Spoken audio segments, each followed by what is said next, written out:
Reprogram Redline CNC VFD to Redline controller settings. In this video, we will guide you through the steps necessary to change your VFD settings from a Masso or Bilbotics to a Redline controller. Once your VFD is powered up, we want to enter the programming mode. We do this by pressing the mode button. We will know we're in the programming mode when the display shows a P and a series of numbers. The flashing number shows which value you're currently editing.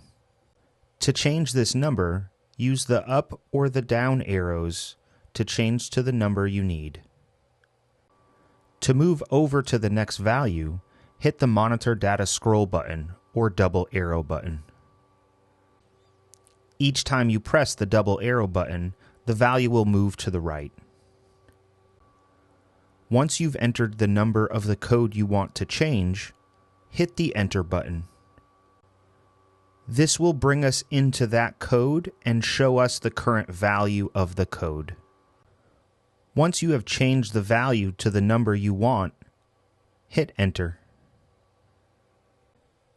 If you enter into a code accidentally, you can go back by pressing the Mode button.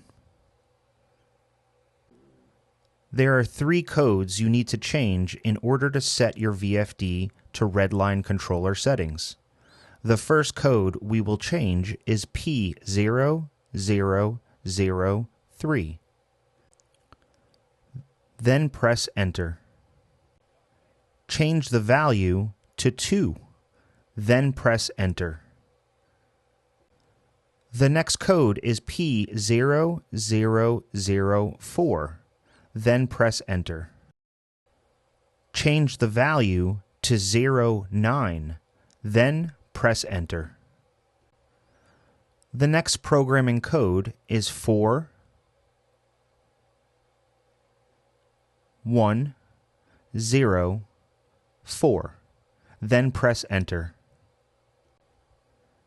Change this value to 0.7, then press Enter. Press Mode to exit the programming mode. You are now complete.